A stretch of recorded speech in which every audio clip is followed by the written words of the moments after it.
Canal Entre Capas Book. Inscreva-se, é de graça. Compartilhe com os amigos. E curta o nosso conteúdo. Fazendo isso, você muito nos ajuda.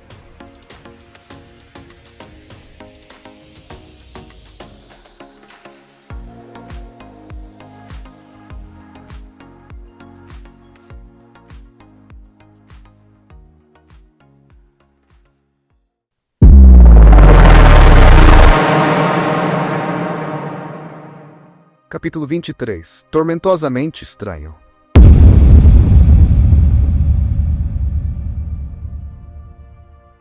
Não sou um poeta para deleitá-los com alusões inteligentes. Sacramentadora. Prefácio. Eu não tenho carne alguma para vender, disse o velho olhos claros para Kaladin na casamata de tempestades. Mas seu luminobre e os homens dele podem passar a tempestade aqui, e baratinho.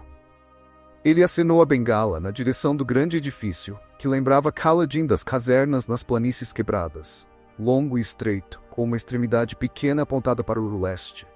Nós vamos precisar dela inteira, disse Kaladin. Meu luminobre valoriza sua privacidade. O idoso olhou para Kaladin, fitando o uniforme azul.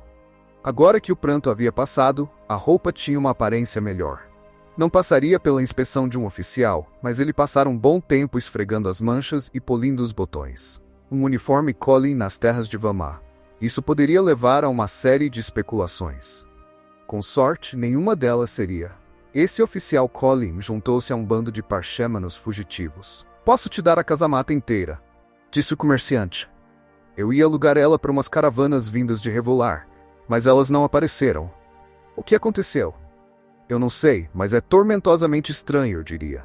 3 caravanas, com diferentes mestres e produtos todas sumidas. Nem mesmo um mensageiro para me dar notícias. Ainda bem que recebi 10% adiantado. Revolar. Era a sede de Vamar, a maior cidade entre aquele ponto e Colinar. Vamos ficar com a casamata, disse Kaladin, entregando algumas esferas foscas. E qualquer comida que você tiver. Não tenho muita, pela escala de um exército. Talvez um saco ou 2 de raiz comprida. Um pouco de laves. Estava esperando que uma dessas caravanas me reabastecesse. Ele balançou a cabeça com uma expressão distante. Tempos estranhos, cabo. Aquela tempestade na direção errada. Você acha que ela vai continuar voltando? Kaladin assentiu. A tempestade eterna havia caído novamente no dia anterior. Sua segunda ocorrência, sem contar a inicial, que havia alcançado apenas o extremo oriente. Kaladin e os parchemanos haviam se protegido dela com o aviso do espremo invisível em uma mina abandonada.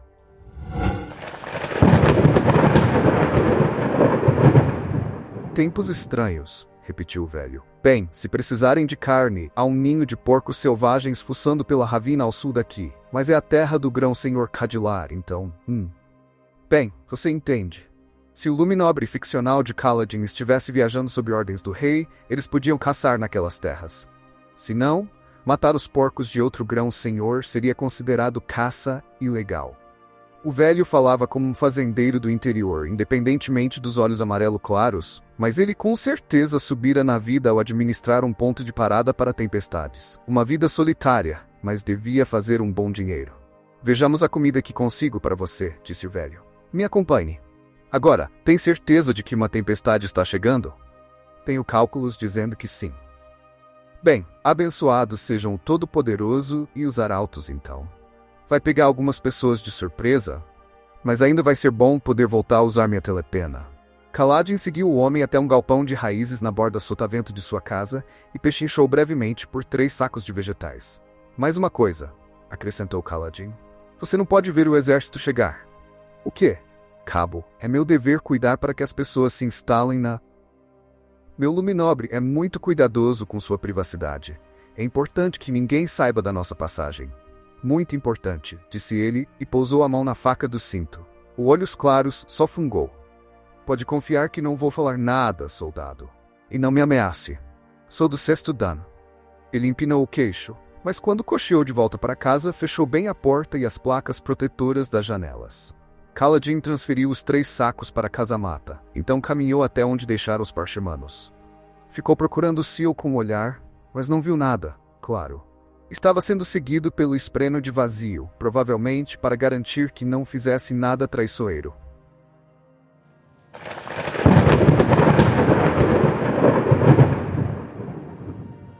Eles chegaram imediatamente antes da tempestade.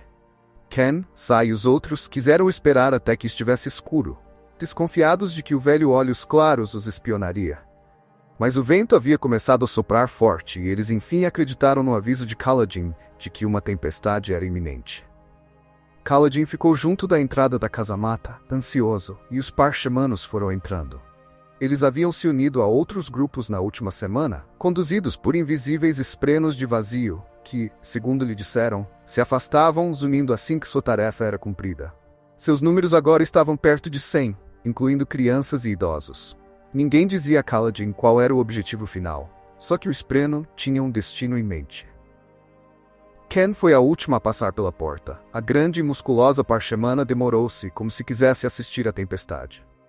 Por fim, ela pegou suas esferas, a maioria das quais haviam roubado dele, e trancou o saco na lamparina com barras de ferro na parede do lado de fora. Ela acenou para que Kaladin entrasse, depois o seguiu, trancando a porta. Você fez bem, humano, disse ela a Kaladin. Falarei a seu favor quando chegarmos ao ponto de encontro. Obrigado, falou Kaladin. Do lado de fora, o paredão atingiu a casa-mata, sacudindo as pedras e fazendo o próprio chão tremer.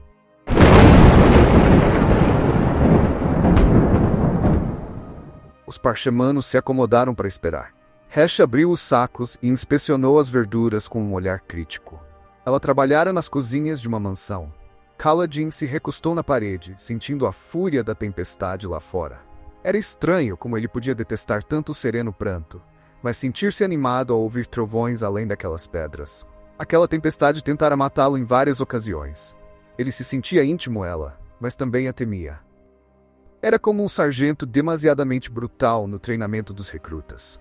A tempestade renovaria as gemas lá fora, que incluíam não só esferas, como também as gemas maiores que ele andara carregando. Quando renovadas, os parchemanos, teriam uma rica quantidade de luz das tempestades. Precisava tomar uma decisão. Quanto tempo poderia adiar voar de volta para as planícies quebradas? Mesmo que pudesse parar em uma cidade maior para trocar suas esferas foscas por outras infundidas, provavelmente chegaria em um dia. Não podia hesitar para sempre. O que eles estariam fazendo em Uritiro? Quais seriam as notícias do resto do mundo? Essas perguntas o atormentavam. Houve um tempo em que ficara feliz em se preocupar apenas com o próprio esquadrão. Depois disso, estivera disposto a cuidar de um batalhão.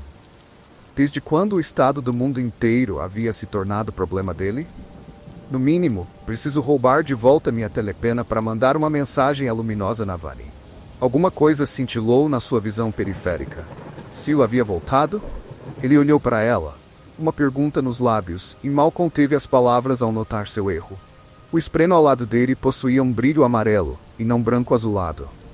A mulher minúscula estava parada sobre um pilar translúcido de pedra dourada que se elevara do chão para deixá-la na altura dos olhos de Kaladin. O pilar, como o próprio espreno, era da cor branco-amarelada do centro de uma chama. Ela usava um vestido leve que cobria inteiramente suas pernas. Com as mãos às costas, ela o inspecionou. Seu rosto tinha um formato estranho, estreito, mas com enormes olhos semelhantes aos de uma criança. Como os de alguém de Shinovar. Kaladin deu um pulo, o que causou um sorriso na pequena esprena. Finja que não sabe nada sobre esprenos como ela, pensou Kaladin. Eu estou te vendo. Porque eu quero que você me veja, disse ela. Você é estranho. Por quê? Por que você quer que eu te veja? Para que possamos conversar. Ela começou a andar ao redor dele, e a cada passo, uma base de pedra amarela surgia do chão e encontrava seu pé descalço. Por que ainda está aqui, humano? Seus parchemanos me capturaram. Sua mãe o ensinou a mentir assim? Questionou ela, parecendo achar graça. Eles têm menos de um mês de idade. Parabéns por enganá-los. Ela parou e sorriu para ele. Sou um pouco mais velha que isso. O mundo está mudando, respondeu Kaladin. O país está de pernas para o ar. Acho que quero ver até onde isso vai. Ela o contemplou. Por sorte, ele tinha uma boa desculpa para a gota de suor escorrendo pelo seu rosto. Encarar um espreno amarelo brilhante, estranhamente inteligente, deixaria qualquer um nervoso, não só um homem com coisas demais a esconder. Você lutaria por nós, desertor? Eu teria permissão para isso? Minha espécie não é nem de longe tão inclinada à discriminação quanto a sua. Se puder carregar uma lança e obedecer a ordens, então eu certamente não o rejeitaria. Ela cruzou os braços, sorrindo de uma maneira estranha, como se soubesse de alguma coisa. A decisão final não será minha. Sou apenas uma mensageira. Quando poderei ter certeza? Quando chegarmos ao nosso destino. Que é? Já está bem perto, disse a Esprena. Por quê? Tem compromissos em outro lugar? Talvez uma hora no barbeiro ou um almoço com sua avó? Kaladin esfregou o rosto. Quase esquecer os pelos que coçavam ao redor da boca. Diga, como você sabia que haveria uma grande tormenta esta noite? Eu senti nos meus ossos, disse Kaladin. Humanos não sentem tormentas em nenhuma parte do corpo. Ele deu de ombros. Parecia o momento para uma tempestade, como o fim do pranto e tudo mais. Ela não assentiu, nem demonstrou qualquer sinal do que pensava sobre aquele comentário. Só manteve seu sorriso sabido, então desapareceu de vista.